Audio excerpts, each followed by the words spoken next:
Le matin, il y va avec plaisir et de la maison jusqu'à l'école, il y va en courant en fait. Elle m'avait dit, maman, j'ai mal de ce côté. Moi, j'ai dit, si c'est ça, on n'a qu'à arrêter, tu restes. Je lui ai dit à Cheikh, il va aller dire à Céline que tu es malade. Non, non, non, non, je veux partir. Et le jeudi, c'est vrai, j'ai dit, ah non, non, je vais à l'école. On m'a expliqué que non, c'était un jour férié. On était même obligé de le ramener devant l'école pour lui montrer que l'école c'était fermé. Le jour qu'il n'y a pas école, elle a du mal, quoi. Avant, il n'aimait pas aller à l'école. Mais vraiment, on est passé d'un extrême à l'autre. Et ça, jamais j'aurais cru qu'on pourrait en arriver là.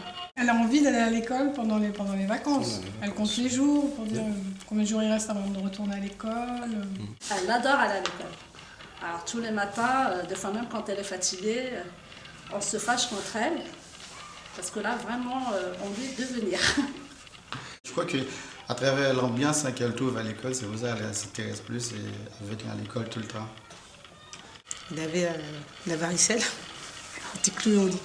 Je lui dis, Souleymane, tu ne vas pas pouvoir aller à l'école. Il dit, mais c'est pas grave, je veux quand même aller à l'école. Je dis, mais tu te rends compte, tu risques de refiler tes boutons à tes copains. Il dit, mais c'est pas grave, ils prendront le même traitement que moi.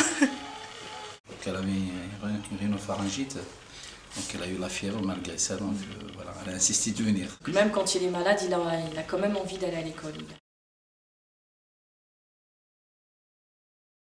Juste au bout de quelques semaines, on a vu un changement que voilà, on a été vraiment étonnés de voir ça. Le changement, il a été radical dès la première année. J'ai vu que Souleymane était devenu plus autonome. Elle est très autonome. Il est devenu beaucoup plus autonome qu'avant. Elle est posée, Il est beaucoup plus calme. elle sait ce qu'elle veut, elle adore travailler, elle a changé. Je vois elle m'aide beaucoup pour nettoyer la table, ranger la table. Ranger sa chambre, mais vraiment bien rangée. Même moi, des fois, le matin, quand je fais son lit, et s'il n'est pas bien fait, alors elle passe derrière.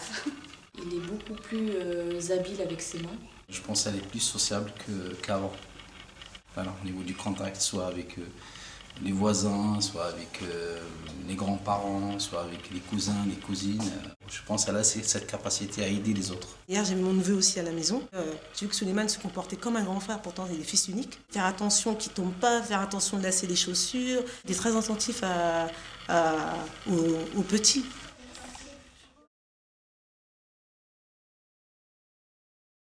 La lecture, franchement, je trouve qu'elle a appris à lire très très tôt. Il a commencé à lire en petite section. Et ça, moi, ça m'a beaucoup étonnée. Ça m'a beaucoup surpris même. Voir un enfant qui commence à lire à partir du début de moyenne section, c'est génial. Quand elle arrive à la maison, c'est fini. Elle ne veut plus aller au salon, regarder la télé ou quoi que ce soit, toujours avec le livre dans sa chambre. Elle lit tout ce qu'elle apporte les mêmes jours. Même si c'est 4 livres, elle lit. Depuis qu'elle a appris à lire, elle lit beaucoup. Et en ce moment, elle lit tout. Les textos qu'on reçoit. Oui, les textos, elle épluche nos messages. Même ses frères qui sont au collège, en CM1, là, ils ne savent pas lire plus qu'elle. Pourtant, je ne l'ai jamais appris à lire. Donc, elle a appris ça où? Ici. Le soir avec un livre, c'est elle qui raconte l'histoire, c'est pas maman qui raconte l'histoire. Quand on va faire les courses dans un magasin, elle veut plus de jouets, elle veut un livre. Il a appris à son frère jumeau la lecture. Donc ça, la maîtresse de mon autre fils, donc l'année dernière, elle m'a dit Amine, il sait lire et c'est pas grâce à moi. Je lui dis oui, je sais, c'est son frère jumeau qui lui a appris la lecture. Elle a fait même des multiplications. Elle est venue me voir en me disant maman, tu peux m'apprendre à l'étape de multiplication. Et quand j'en ai parlé à Céline, elle m'a dit non, mais elle fait de la multiplication en classe.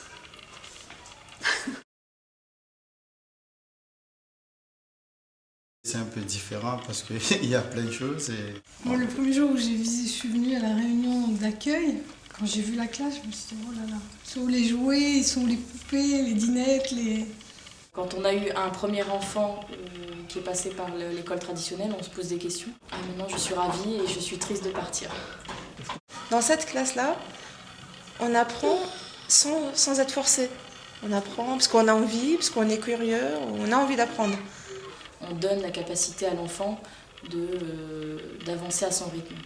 Et je trouve qu'elle s'est épanouie, elle s'est développée incroyablement, quoi. Et par rapport à l'évolution de l'enfant, c'est ça que j'ai remarqué. Il est vif, il veut faire plein de choses à la fois. C'est la méthode qui est parfaite pour l'enfant. Il est très heureux, quoi. Ce serait un rêve, ce serait l'idéal de développer cette méthode dans toutes les classes, puisqu'on voit le changement chez les enfants. On voit la différence avec les autres classes, on voit la différence avec, surtout actuellement, les enfants, ils sont autonomes, ils sont bien et ils s'épanouissent. C'est une méthode qui est super, quoi. C'est que du bien. Un très très grand merci. Enfin, s'il y aurait un mot qui serait plus fort que merci, là franchement... On va jamais vous remercier assez de ce que vous avez fait pour nos enfants.